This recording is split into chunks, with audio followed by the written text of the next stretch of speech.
Please welcome your panelists for Entrepreneurship, Leadership, and Company Culture, moderated by co-host of CBS This Morning, Gayle King. Yay. Let me take your hand. Yay. Hello, Milken. Can I just say this to you? This is a panel. Three of us here are Milken virgins. Who do you think it is? Wow. I am. Tyler is. Yeah, somebody said not Zimmer, and Tim. You're right, not Zimmer. Welcome. Not Zimmer. Your reputation precedes you, Jeremy Zimmer. I like your shoes. Gayle told me I shouldn't wear light shoes with dark suits. No, I said I have heard in fashion magazines that is it okay for men to wear light shoes with dark suits? It was just a conversation. We weren't going to share that with the class, Tyler. That's okay. Now I know it, so I have to wear darker shoes. I want to start with this. Listen, this really is a panel of needs no introduction with the people up here. So I said I want to start with something fun that the people may not know about you. So I asked favorite color, favorite book, favorite movie, and favorite food. Tyler Perry, his favorite color was blue. His book was the Bible. His movie was Color Purple. And your favorite food when you're not feeling good about yourself, you feel a little fat, you just need some comfort food, is what? Cinnabon and vodka. In that order. Jeremy says favorite color is navy blue. Favorite book is I Know This Much Is True by Wally Lamb. I'm from Connecticut, so I said, Wally Lamb from Connecticut, I know him. Favorite movie, To Kill a Mockingbird. Favorite comfort food? When you're feeling depressed, Jeremy, or down, you need to pick me up, what is it? Cinnabon and vodka. Tortilla chips. Tortilla chips for Jeremy, for Mr. Zimmer. And Tim Armstrong, favorite color is blue. Gosh, guys, all blue. My favorite color is yellow. I think it's happy. It's like sunshine. I always feel good wearing yellow. For Tim Armstrong, favorite color blue. Book, The Meaning of Life. Favorite movie, Good Will Hunting. Favorite comfort food, Mr. Armstrong, is? Garden catering, chicken nuggets, varsity size. See, I like that he was very specific. Cinnabon and vodka. I wanted to start with this, guys.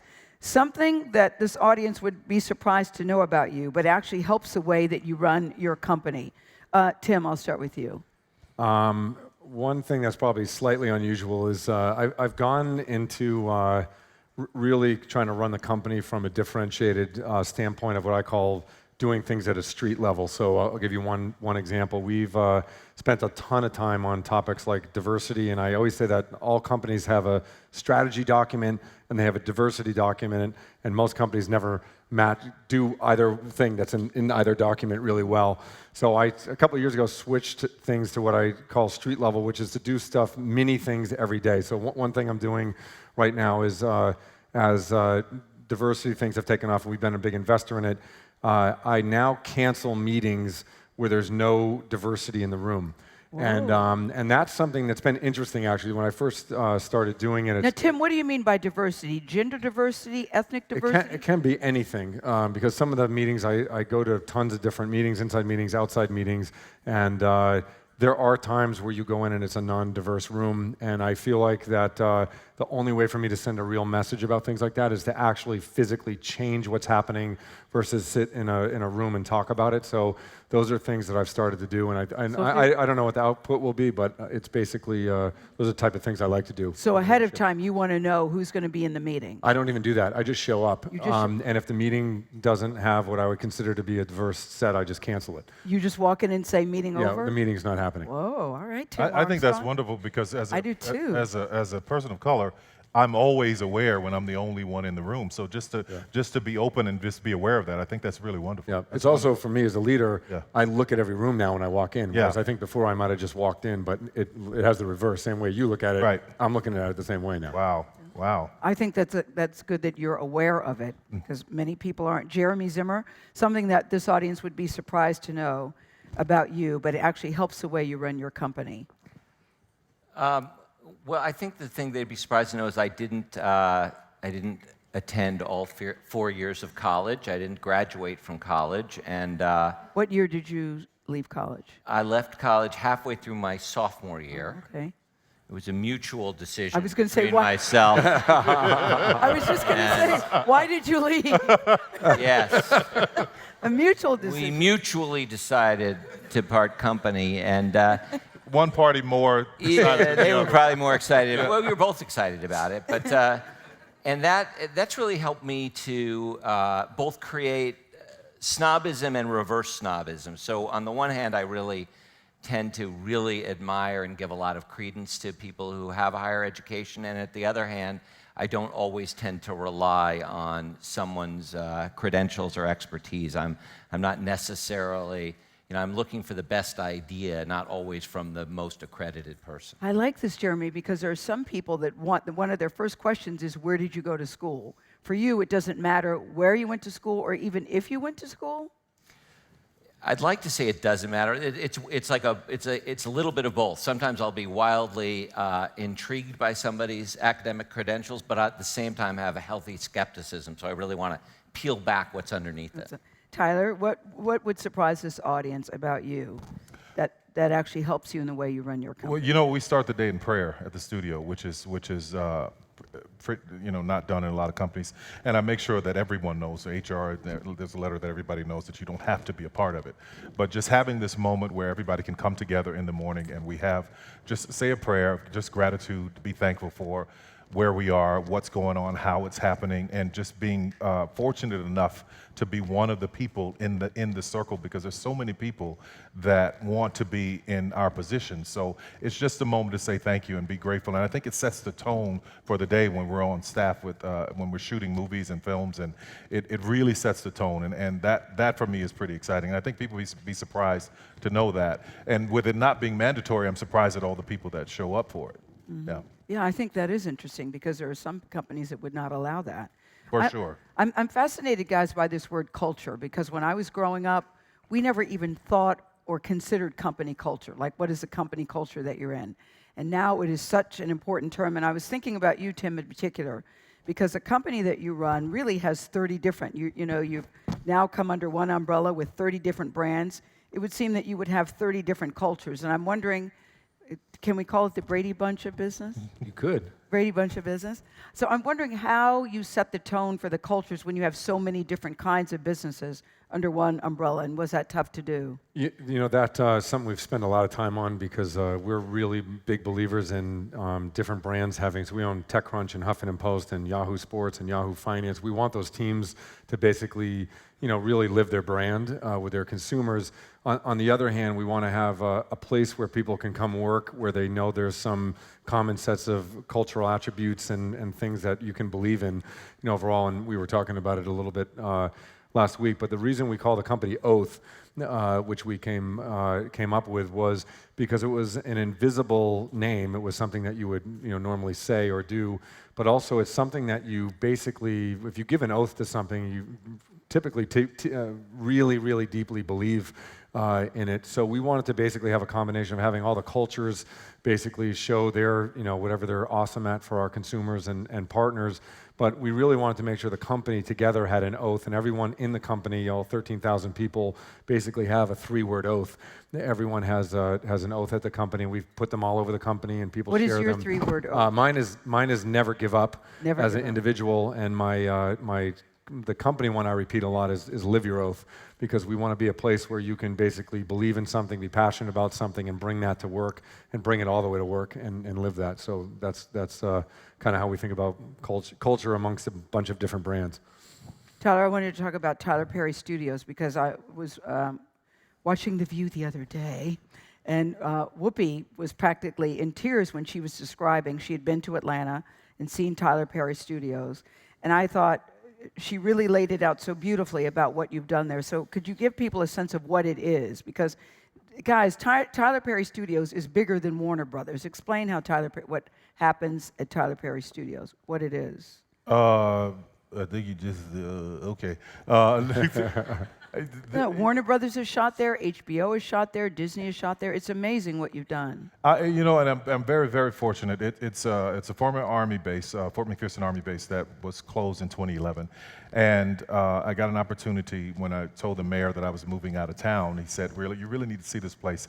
And it's in the city, so when the base closed, it left a lot of people without jobs, a lot of people in trouble, and the neighborhood really went down. So I had an opportunity to buy it and built 12 sound stages there. And as you said, yeah, Disney, Marvel, you name it. The Rampage was shot there. Black Panther shot some scenes there.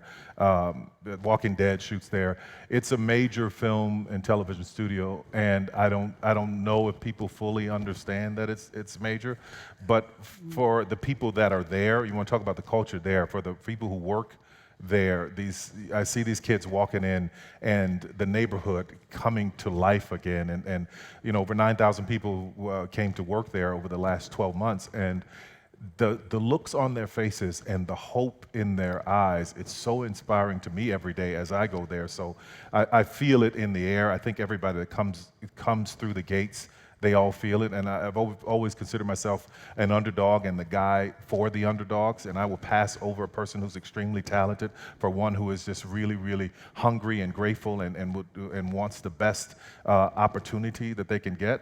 So You will pass over someone who's very talented to get somebody who's hungry and really wants it? Well, with the right attitude and right spirit, for attitude? sure, man. Because there are lots of people, because I was that way, there are lots of people who may not have all the credentials, but they have everything in them to learn and the power that it would take to be as qualified as the next person. So for sure, I think we need a not so much inclusion writer at the studio, because we got everybody. Not so much inclusion. Yeah, we got everybody represented there. So it's really, really great. There's something in the lobby. It's about dreams. What's the phrase you have in the lobby? A place where dreams believe. A place where dreams believe. And the first time I saw that, I said, "What does that mean?" Right. Audience, you know, was a place where dreams believe. What does that mean? So I had to, dead silence, crickets. They don't know what it is either. What does it They mean? do. These are very intelligent people. They understand. They just didn't want to make you feel bad. Right. But what it means for me is this. It's just there were moments in my life where things got so hard and so dark that I had a dream, but I couldn't see how it was going to come to pass. And then there were moments that I would have a dream about being successful, have a literal dream. And I felt like that was the moment that the dream itself was reminding me to keep believing. So that's what it means for me. Well, after I heard that explanation, then I got it. But if you're just walking off the street and you see where dreams believe, I'm like, huh? Jeremy. Yes. This is the thing about Jeremy. People who know Jeremy and love him also say that he loves art as much as he loves a deal. True? Well, I don't know about that, but I like art quite a bit, yeah. The point I'm making is, in addition to culture, it's really a beautiful place. His office space is really, really beautiful. And so I'm wondering the tone that you want to set when it comes to culture at your place. Well, the tone I want to set, and first of all, just to a friend of mine who's running Paramount was just recently down at Tyler's Studios and came back and said, you just have to go and see this place. It's absolutely spectacular. And he really talked about both the environment as well as the culture. So he's actually, he's making it happen, and that's fantastic. UTA, I think the thing that's what we're really trying to be, and we talk about this a lot, is first of all, we want to be the best company to work for in the entertainment industry. We want people to feel like UTA is a great place to come to start your career, to build your career, and to ultimately build your family and stay there as long as you want to be there. And that's the kind of environment we're creating. We do have a beautiful, beautiful office space and a beautiful campus. Filled with art. Yes. But really, it's about what's going on and sort of how we treat people and the kind of environment we want to create. I mean, one of my partners who I run the business with, David Kramer's here. We've worked together for 25 years. There's a number of the key senior leaders who've been together for well over 20 years. There's a real feeling of we're here together, we're building something special. It starts in the mailroom, it goes all the way up to the boardroom, and that's really important to us. And do you tolerate mistakes, Jeremy? I tolerate mistakes if people can grow from them. If you make a mistake in the service of trying to do your best, and then can realize it's a mistake and then think, how can I do it different the next time and grow for it, that's a great mistake. I love those mistakes. It's the sort of other kinds of mistakes I'm not as excited about. Such as, because people say, oh, I just screwed up and I'm sorry. So if someone says I take full responsibility for that, is that enough for you? I take full responsibility for that, and next time out, I'm going to try it this way. That's exciting to me. Yeah. That's the kind of colleague that we're going to encourage, because that's the kind of colleague who's going to continue to grow and to learn. I'm curious, guys, about your leadership style, and specifically about your leadership style. Who can tell you you're wrong, and who can tell you no and still keep their job? Gayle King. No, I have a thing with Tyler. Listen, I'm a big Tyler Perry fan. I confess to that. It's not even a confession. I've known Tyler for a long time, but I will call him sometimes about some movies that I've seen. I go, I have some questions and concerns about some questions. She has a lot of questions and a lot of concerns. And his response will be, well, at open number 1, goodbye, I'll talk to you later. So who is it that can tell you no or that you're wrong? Because some leaders really, people of your stature, don't want somebody, they say that they want people to tell them the truth who are around them, but in reality, you tell somebody the truth, the boss in particular, next thing you know, I say, I'm at CBS, you're on West 57th Street going taxi. So who can tell you the truth and tell you no? And still keep their job. That's the great thing about being in Atlanta, in the South. I know it's different here in LA and in New York, but I'm telling you, man, my people will walk up to me and say, "What the hell are you doing? What was that? That was wrong. You shouldn't have done it that way." I need that. I like that. Even being down there among the fans, they tell me, "Your last movie sucked, but we're gonna hang in there with you till you get yourself together." They tell you that? Yo, straight up to my face. When was the last time, Tyler, somebody said your last movie sucked? I think it was you, and it was no. It's probably been a couple of years ago. I won't say which movie, but it had something to do with a Medea and a boo. But there was, but no. All of that to say this. So seriously, I have people around me that will challenge me and question judgment, and I encourage you welcome it. that? Absolutely, welcome that. because I don't want to be in a position where I'm just trying to everything is my way or no way, because we don't have all the answers. And when you talk about mistakes, I'm that way too. In my studio, I let people make mistakes. You can make 1,000,000 mistakes, just don't make the same mistake over and over again. So I will allow you the opportunities to make the mistake as long as they are not detrimental and harmful to others. Mm-hmm. Yeah. Tim? Yeah, I'm a huge believer in this. Inside the company, run something I call friction meetings, which is friction meetings. Friction meetings, whereas anybody can bring friction. So, it's a word I repeat a ton. And the other phrase I use all the time is, if we're in a room full of people, I'm like, hey, this is a pencil meeting. Anything can be said, feedback. We can erase things, do whatever in general. And in general, I like to say our company is pencils, not pens. Overall, and I think one of the things that, just at a basic business principle, if you come to work every day and you only have your most senior people give their ideas, I think about this from a use of brain power standpoint. If I told you were going to be running a company where only 25% of everyone's brains were used, you'd probably say that's not probably a good idea. And I think the more you shut down feedback and ideas, especially as the world's changing so quickly from younger people, I think that's an issue. So I think I like to use words to basically translate that through the culture overall, but friction's a word that has been really helpful to us because people know I'm looking for it. I'm like, hey, I'm... Yeah, and people are encouraged to really speak up. And may I add that I just implemented something called friction meetings at the studio. Yeah. that are very helpful to work through our situations. So thank you, Tim. By the way, there's great examples of this though at movie studios like Pixar. The Pixar book talks a lot about how Pixar, I don't know how you guys do it, I don't know that much about filmmaking, but at Pixar, before they put movies out, they have essentially what is a friction meeting where they have other people come in and give really tough feedback. And there's one story in that book where I forget which movie it was, but the movie was basically ready to go out to the theaters, and they yanked it back. Based on feedback. Wow. And the creative process. I mean, you have to have that level of friction, I think, to get really good ideas out in the world. But well, Jeremy, you do know how movies are made. Does friction meetings sound like a good idea to you?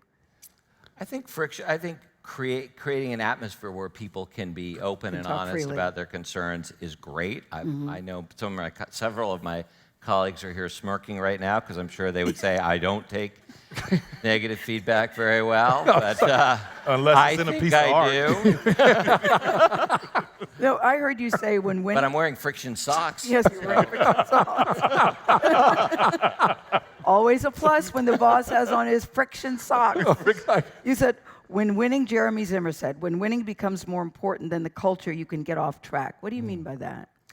I like that. You know, I think we always have to revert back to, is this culture sustainable? Are we creating an environment where the culture is sustainable? Because we will win and we will lose. We will have ups, we'll have downs, we'll get clients, we'll lose clients, we'll have unbelievable financial performance, sometimes we'll have less than unbelievable financial performance. But if our culture is strong and consistent, we will continue to grow, we'll more than weather the storms, we'll smash through them. And what we'll create is a place where people feel like they can come and be their best self. So I think that's really what I mean by that is on any given day we're going to win, on any given day sometimes we'll lose, we'll make mistakes, we'll do all kinds of things. But if at the heart of that we're keeping the culture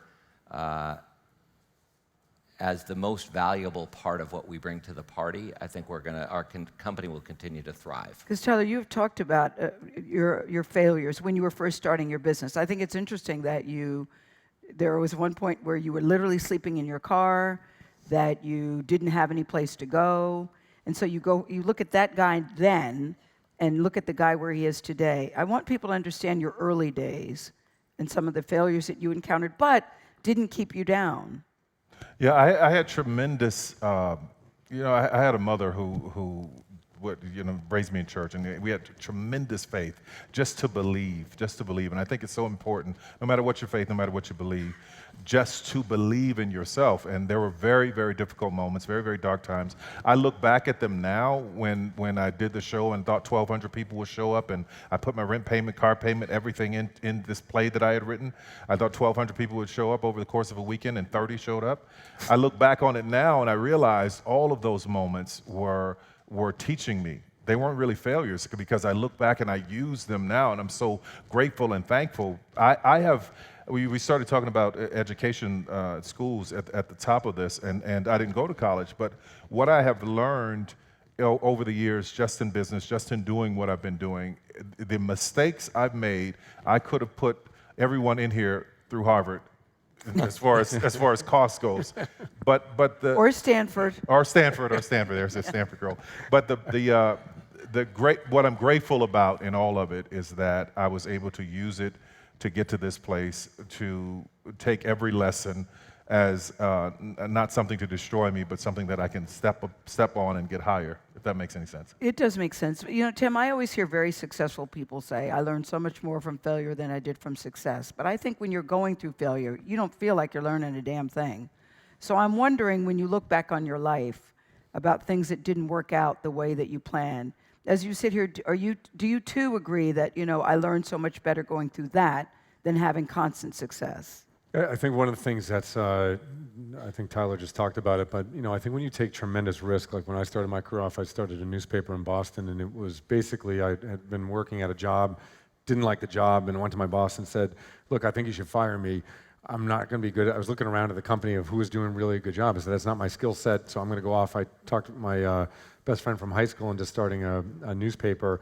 And the first. Wait, could I ask how old yes. you were when you went to the boss and said, I think you should fire me? It's probably like 22, maybe 22. 21. That sounds like a 22. Yeah, that's a smart move. A smart 22-year-old move. That's right. But basically, what it forced me to do, which I look back on now, was it forced me to go off and do something. I went off and did something I had no idea how to do, had to learn it from scratch. Probably the same situation. The reason I love the Good Will Hunting movies, because at one point my roommate and I, who were doing the newspaper, we literally had change left. We dumped over a couch to try to get change, and we had to go to someone's birthday party in Back Bay, Boston. So we walked across I was living in Charlestown, walked across the bridge, and that's where Good Will Hunting was shot at the community college, right there. And that memory always sticks in my head, is I had no money, we really didn't know what we were doing, and we had sold all our stuff to finance this newspaper, but I'd never been happier. It was like I was probably the most creative time period and learned the most. And I think one of the things I always tell to younger people at work is, your 20s is basically, it's boot camp, it's risk boot camp. And if you don't figure out what you want to do, how you want to do it, and take those risks when you're younger, I look back on that, the biggest gift was taking those risks. If you didn't, I feel like now at my age, it'd be really hard to think about taking a big risk, but when I took those risks early on, I didn't realize it at the time, they were training ground that risks are okay to take, and that's why still in my career, I still take risks, I think. Do you still take risks now? You're still not, Yeah. you are not risk adverse? Yeah, I mean, we've done, some fairly, very tough things at work in terms of acquisitions and changing the company and trying to compete with Google and Facebook and those companies, and it's very risky. But I would say failure, I think, failure is not a destination, that you're on a journey your entire career and your company and your individual, and I think you have to enjoy the journey because you never know where you're going to end up. So I don't look at life as failure. I look at it as a journey plus risk-taking, and you might end up in different places. Hopefully you don't end up in a failure cul-de-sac and you end up at Tyler Studios or something. But well, listen, you talk about risk because of this. Even now, for me, this is a big risk. I'm an individual. I'm one person. I'm not a conglomerate. I have no partners. So to take on this risk, it's been enormous. But the great thing about it for me is that it as you said, it was training ground all the way. When I put the first play up, had that failed, when I had, which it did, when I had my rent payment and car payment, everything tied up, and that was a huge risk because I ended up out on the streets and homeless. But it was so worth it in the training of my mind and my brain and soul and heart as to how I would run my business from there on, because the greatest risks have all given the greatest rewards, for sure. Tom Brady was here earlier today. Tom Brady, called the greatest quarterback of all time, which, by the way, he says he hates when people say that because he says he still has more to learn. But he said that, I heard him say that his body is his best asset in terms of doing the job that he does. And I'm curious. Well, you would say that if you look like Tom Brady. I'm glad you said that. right. My body's my best asset. Well, he didn't say it quite like that. You didn't say it like that? Okay. No, he didn't. He was talking about. That's the way I would have said it. My body's my best asset. And I can throw a football, and I'm really good looking. Have you seen my wife? Tyler, what's your best asset? What's your best asset? other than your body. Other than my body? Okay. I'm going to leave that alone. What's your best asset? I'm curious. My 3-year-old son is my best Your 3-year-old asset. son. My 3-year-old son. Tyler, yeah. That's right. That's I right. remember that was one of the happiest things, you becoming a dad. Oh. Everybody up here is a dad. For sure, yeah. But I was old enough to have my own grandchild. So, but yeah. So I'm raising my own grandkid. But it's great. It's great. Running with him, trying to keep up, huffing and puffing. But it's all good. Tim, also the father of daughters, and you said one of the main things you like to do. Jeremy said this too. All of them said the best thing to do is hanging out with their kids, which I think is really speaks to fathers that are living in the world today. But the thing about Tim is he actually enjoys coaching his daughters. Do they enjoy you coaching? Yeah, that's Yeah. They liked it better when they were younger. As we've moved into the teenage years, it's been great. But I would say that's like definitely one of them. If I look back on one thing I'm really proud of is I basically have never missed a practice or a game for them, and that's really hard based on travel. It's very hard because I remember Little League baseball, and I'd be saying, "Somebody, please win this damn game." And it would go into overtime, and you'd go, "Oh God, I don't even care who wins anymore."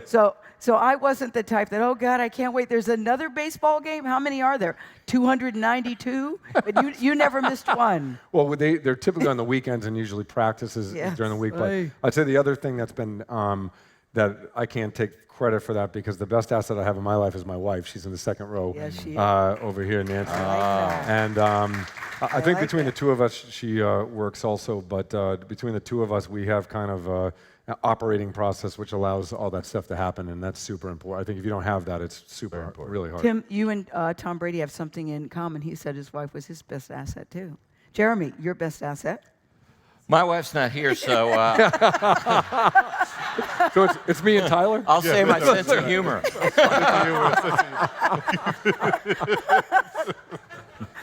Outside of our wives and our children, what is your best asset, Jeremy Zimmer, in terms of your job?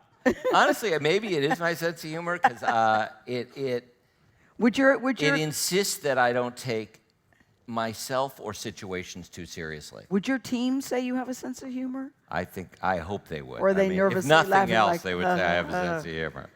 But it allows. I think sense of humor and perspective allows me to realize that whatever it is we're going through, whatever monumentally consequential event that's occurring in this moment, is probably not the big deal that it seems to be. And that perspective allows me to not panic, allows me to make more thoughtful decisions, allows me to step back, and really evaluate where we are. How are you each handling the Me Too movement in the culture of your workplace? There was another story that broke in the media on Friday over at NBC, and I think CBS has certainly experienced its own share of the Me Too movement. I never thought we would be part of this story either.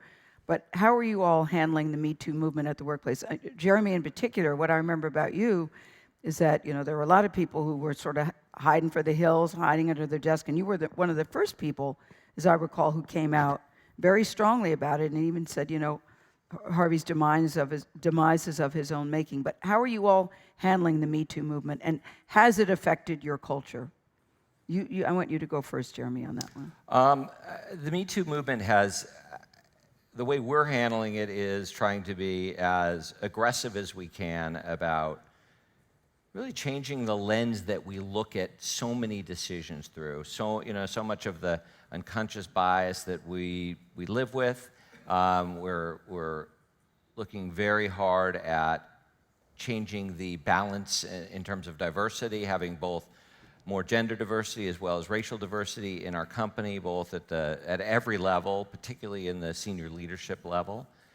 And I think we're all just really trying to understand how we look at the world, and it's been a really challenging and interesting time. I mean, just last night I was at American Idol with my daughters, and we're looking at this new group of contestants, and at first I was sort of like, God, this is so strange. I mean, one of the contestants was a transvestite, and one was a gay woman, and my first reaction was, this is so strange, and I thought, no, this is amazing. Yeah. And my daughters, on the other hand, didn't even thought notice. nothing of it. Yeah. It wasn't even an issue So for them, true. and it just, I think the awareness about our unconscious bias and how we look at the world has to really change, and I know it's changing very, very quickly here in Hollywood.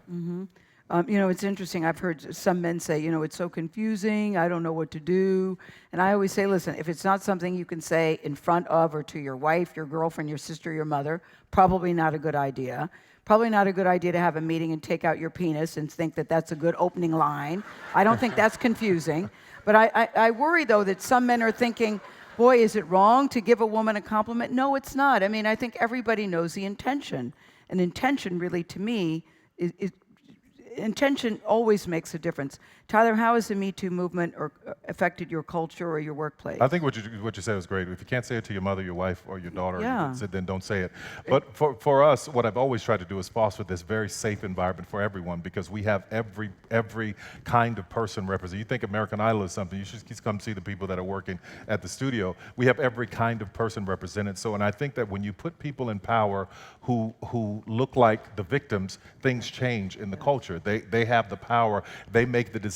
They are aware of it right away and can call you on it. So, aside from having a great human resources department where people can report these kind of things, but also just making sure that you foster a safe environment that when I'm out working, I'm there, I'm directing, I'm with the crew, we're side by side, so they can walk up to me and say anything. They can tell me whatever's going on with them. So, and I would handle it immediately. So it's more. We're talking different kinds of companies here, but mine is more mom and pops, just on a bigger scale, and that immediate intimacy causes you to be able to get to things right away, to correct them and nip them in the bud.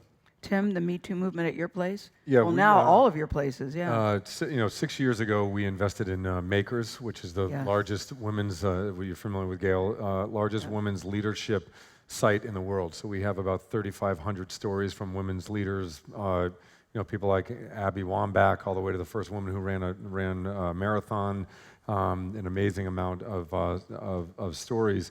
And so I saw that from inception. My wife actually came home with a woman named Dylan McGee who runs it, and we had dinner one night 6 or 7 years ago, and it sounded like a really good idea. So I said, look, we'll fund it at work. If work won't fund it, we'll fund it personally. And it basically, over the last 6 years, has built this giant library. That's the good news. The news that I look back on it now, 6 years later, and it's been successful. We run a huge conference similar to Fortune's Most Powerful Women. All of those stories have not gotten to all the people they need to get to, meaning all the schools and other things. So when you look back on it, the Me Too movement, there could have been probably a lot more education. So I look at our company doing a good job investing in women's leadership, and hopefully that will help the Me Too movement. On the reverse side, I would just say in my own company, it's the same way I look at the room when I walk in. Being around makers for the last 6 years has made me super attuned to listen to words that people say, and I think there's, earlier in my career, the companies I worked at were very male-dominated, and I played sports growing up, so when I walked in someplace or went someplace, went on a business trip or did something in general, I could basically go play golf or go out to dinner with people or do all that stuff in general. I think the danger in the Me Too movement is if people don't feel comfortable doing those because of it. So personally for me, what I'm doing as a leader is I'm doubling down on the opposite, which is I'm giving women tougher feedback overall. And there are cases, I think one of the things What do you mean tougher feedback? One of the things that came out of the Me Too movement, I've sat in a lot of these things because of the Makers brand, is women will say, which I wasn't totally attuned to, we don't get as much coaching at work as other people do. Like, men are afraid to give us feedback, those things. So I feel like my responsibility now is basically be really attuned to getting women in the room, and then also basically really coaching them. One woman I work with said recently, we were having this conversation, and she said, when I was growing up in my industry, and she's a senior woman at the company, she said, we had an internal code where we would know who the bad guys were, and we'd tell the younger women, don't go here, don't do this, don't do that. And I think that I don't want women in our company to feel that way. I want them to feel completely empowered. So I'm probably more focused on giving them really direct feedback. Leadership is what leaders do. This is how they behave. This is what they do. Those things. And I don't know if it will help or not help, but I think the opposite of that could happen because of Me Too, and I think that's a danger.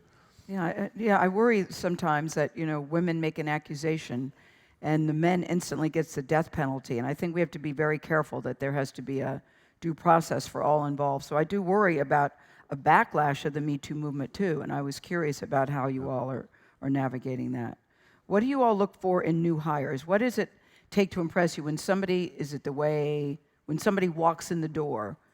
What do they need to say or do that impresses you, Tyler Perry? I'm a really good, and I can pat myself on the back when I say this, but I'm a really good judge of talent. I've found some amazing actors and actresses over the years that have gone on to do great things. In unlikely places. Yeah. In the cafeteria, working at OWN, one person, and you look at Tiffany Haddish, who was on the If Loving You Is Wrong for the first season, and look at what's happening to her right now. It's really, really exciting to see that. But what is important to me is I want to know who you are as a person. Like, what are you going to bring into the studio? What are you going to bring? What is the energy that you're going to bring? I definitely look at Facebook and Instagram and all those things to find out what your life is like outside. I don't think a lot of people really understand that employers are watching what you're doing online. You're giving them your whole history of how you live your life. Can a Facebook or Instagram account lose a job for someone you were thinking about? It has for me, yeah. Has? I saw some behaviors that I knew that I didn't want to have anywhere around me or anywhere near. But it's their off-duty time. It might not have anything to do with the job. Yeah, but if you got cocaine written all over your Facebook, that might be something you want to pay attention to. So, and I did. So that's a good tip. That's right. That's right. That's a good tip. So all of that to say is just I always look for the spirit of the person. And just who are you? What do you want to bring? What is the purpose here? Is the purpose to be seen, or is the purpose to fulfill your dream, help somebody else along the way, and pass it along? What are you looking for, Jeremy? And if somebody walks into your office and they really want to work at your company, what are you looking for, and what's a deal breaker for you? What I'm looking for is I'm looking for a spark, a light in the eye, somebody who seems to have sort of a curious spirit. I'm looking for somebody who can really communicate well about why they want to work here, what's interesting to them, where they've been, who they are, what their background is. I'm looking for somebody who, when I say to them, it's not, I want you to be able to read the white part of the page. I want them to understand what I mean by that. I don't know what that means. The white part of the page? Yeah, the part that's not written, like between the lines. Read okay. between the She lines. didn't know what dreams believe in. I know. So it's okay. It's all right. It's all right. We'll go slower. Yes, So go slower. that's what I'm looking for, and what I'm not looking for is a lot of, it's like, it's da-da-da. I'm not, effective communication, I think, is really important, especially in what we do. We're Yes. communicators. Yes. So that's important. So not a lot of hums. And what's No. a deal breaker for you? Humming. Yeah. Besides that, where you just go, that will not be accepted. I mean, something that's really a gross I'm a little violation. old-fashioned, but what's a deal breaker for me is somebody who shows up for an interview at my office just looking like a bum. Yeah. And I know that's really old-fashioned, and I'm sure I've missed out on the next Mark Zuckerberg because of that. But it's just, Hoodies? So there's you're something turned about off by the process that, Yeah. get And no, yourself Jeremy, together. but Jeremy, people say this is 2018. The kids are dressing that way nowadays.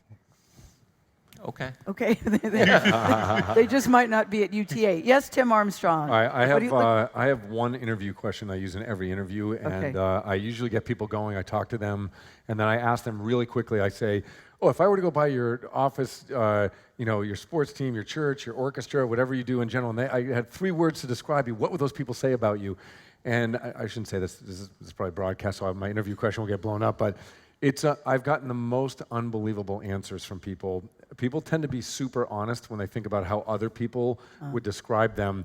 So one of the things I look for are the 3 attributes they say, and I'm really what I'm looking for is curiosity, I call head on a swivel, like somebody who's paying attention to the world overall. And you said earlier, Tyler, somebody who really wants to hustle. I mean, the businesses we're in are super tough. And the last thing is I always ask all of the people who are bringing the person around how they treated them. Yes. I think that's another thing is that a lot of interviewees let their guard down when they think they're really good in the interview, but how they treat people, Yes. the receptionists, the assistants, or the schedulers, the recruiters. That says a lot. The recruiters walking people around, we usually see a lot of You stuff. can stop asking that question. Just go on Facebook, and if you see those 3 words are "I love cocaine," you could just jump That'll save you a lot of time. Jump right We don't past need it. interviews. Jump right past it. That's right. That's right. And Tim, the deal breaker for you? I don't even know if I should say this. It's going to sound bad, but should if say someone it. says to me they have to tell me they're smart, that's a red flag in If general. they have to tell you they're smart. Yeah, if they say I'm really smart. Overall, Tim, does somebody say that in an interview? Yeah, you'd be I'm really like smart. literally. I've had people say I am so smart. I say like, what do you like as a person? And they're like, well, I'm super smart. And I'm like, all right, if you have to say that, that's about right. Yeah, let That's me figure it That's out. good. That's leave, good. Leave That's something good. to the imagination. So I don't know. That's kind of it's a personal deal breaker. I'm super smart and I have a great body.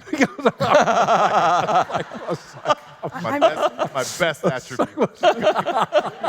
Other than my body is my brain. Tim, how did you come up with the name Oath for the company? Because I know when you do your best thinking, you swim. Did you tell me you swim? You swim? Swim, run, do stuff in the mornings. And so when we were putting all the companies together, we had a lot of agencies, branding agencies who wanted to help with us in those things. And I thought if we didn't choose a name that was super meaningful overall, so we had meetings where people were bringing names in. We had this, big list of names, but where the names were kind of all going were something like more deep and meaningful, and also long term. And so one morning, I've trained myself to do this thing I call thinking time, where I'll take one subject and think a lot about it. And so I was thinking. I had the list of the names who were coming up at work, and just Oath kind of popped out one day when I was swimming as like something that's like really long term. It's like giving your word too. And really meaningful. And then we talked about it at work. We had Oath and another name. We had 2 names down at the bottom. What was the other name? The other name was was campus. Campus. And we like campus a lot too, almost like you're describing your studio, because it's like where people come and things happen. But the thing that pushed it over the edge was when we started talking about those two names, and we had them for a while, everyone was coming into work in a lot of cases saying, "Oh my God, I watched, Lord of the Rings, or I saw this show, I saw Homeland," and they said the word oath, like the word oath kept, popping up, and so it got sort of more meaningful that it's like this is something people are going to have to say, and then we came up with a 3-word oath, and it sort of just it snowballed from there. So it was an organic name we came up with ourselves, and I think that meant a lot to the culture, also. Tyler, how did you come up with Tyler Perry Studios? Did you meditate? Lucasfilm was taken. It's a right. Did you spend a lot of time? It took a lot of thought. It took a lot of thought and a lot of prayer. I just said, what am I going to call this place? But I think people are fascinated that you're in Atlanta, Tyler. I Yeah. mean, because you also have a home in Los Angeles, but Atlanta means what to you? Because I don't think most people think of Atlanta as the entertainment capital. Yeah. But you have a lot of amazing things that are happening there. Why Atlanta for you? Atlanta was the promised land for me. I went to, white kids go to the beach for spring break. Black kids go to Atlanta, right? So it was In the car. In the car. It was in the 90s, and I was going to Freaknik, and with all the college kids, and I wasn't even in college. They call it Freaknik. So we're gonna go. It is called Freaknik. It's yes. called Freaknik. Yeah, Yes. we're gonna go party, have a good time, and I got there, and I saw something coming from New Orleans. I think Hurricane Katrina showed the poverty that's rampant there before the storm. It's changed a great deal now, but coming there and seeing black people do well blew my mind. I had never seen in my entire childhood, my entire life, saw black doctors and lawyers and their families walking into restaurants, and my head was on a swivel, like, what is going on here? And I felt like it was the promised land for me. So I went back, loaded up the Hyundai. The radiator was leaking. I had to, it would leak on the floorboard in the car. I would have to get out every couple of miles and I had to pan down and put it back in the radiator and drive a little further. But that it meant that much to me, and to see what's happening there now with billions of dollars in films being shot there, it's really amazing. So for me, it totally has been the right place to be. I'm curious, Jeremy, about your path to success, because as you mentioned, you weren't in college. I mean, that you dropped out of college in your sophomore year. So for you, what was your definition of success when you thought, okay, I have really made it? And you can't say, I'm still looking for that. But there had to be a moment where you said, okay, I'm doing okay. I feel successful. When we, I don't know, I would say, I'm not still looking for it. I feel really successful because I feel like I'm part of something that is sustainable, and, I don't know, I think maybe it was around my 50th birthday, which was a while ago. How old are you now? I just turned 60. And I looked out, and there were all these people, and I had my 4 daughters, and I had all my friends and all this stuff, and I took I think I took the first deep breath I'd taken in 50 years, where I just went, this is going to be okay. That's probably it. This is going to work. Yeah. For you, Tyler, I love this question. Definitions of success means different things to different people. When I was coming up, for me, it was if I could fly first class whenever I wanted to, could go anywhere I wanted in the world. That was my definition of success. And then you get to that place and you go, well, maybe I need another definition of success. So what was your definition of success for you when you thought, okay, I really have accomplished something here? I'm 2 years from 50, so I'm still really in that moment of waiting to take that deep breath, so I get that. But the first time I felt successful was when I was able to retire my mother, who was very ill and working at a Jewish community center. She was taking care of all these kids, and they would get sick, and children are always sick, and she was coming home sick every day. And when I told her that she could retire, I felt like I had made it to the promise for myself and for her. So yeah, that was a beautiful moment for me. No, I know. I remember your mom. Yeah. You were talking about people saying to you, I think it happens rarely, but someone said, your movie sucks. And they were referring to Medea. Is Medea, do you see her being a part of your future for a long time to come? I say this all the time. As long as people want to see her, she'll be around. But the minute they stop coming, I'm killing that bitch. She's dead. She is dead. I'm telling you, I'm going to choke the life out of her. And what would Medea say about that, Tyler? No. What would Medea say about It's that? gonna be a hell of a fight. It's gonna be a hell of a fight. But the thing about it is how can I be upset? It's a $1 billion franchise. Yes. It's how can I be upset? But if somebody told me 25 years ago, when you put this dress on, you're still gonna be wearing it 25 years later, I'm like, we might have to rethink this. I mean, why can't I be like Black Panther or something? It's gotta be a Medea. It's just like, Yes. Wakanda forever. right. Wakanda nation. You know, there was a joke going around where they said, well, no, I'm not going to say that. No, I'm not going to do that. Tim Armstrong, your definition of success for you when you knew, you felt, okay, I can feel really good about this. All right, you interview more well-known people on the planet, but Gayle is also one of the most incredible humans That's right. on That's the right. planet. That is true. I want That your is answer. really true. Your question. Really true. What's your answer? Really true. No, I said, if this doesn't work out at CBS, I'm calling Tim Armstrong and said, do you need anybody? I work well with people. I'm super smart. What's your I answer? could though, be Gayle? good for the team. Okay, so Tim Armstrong, when did you know or feel? Wait. You got to give your answer. What's your moment? And what do you think about success? I don't know, Tim. I mean, I think I've had it along the way, you know, where, you know, when you got into I went to University of Maryland, I thought that was successful because I wanted to be back near my family in Chevy Chase, Maryland, when you graduate from college. But professionally, I would think when I got my first TV job and got my first Emmy, I thought, and I was 30-something at the time, but I thought, okay, I was, you know, it was in Kansas City, and they voted me most successful anchor at the time, and I thought, this is pretty good. Oh. So, you know, I never set goals. I never did. My things just happened one right after the other.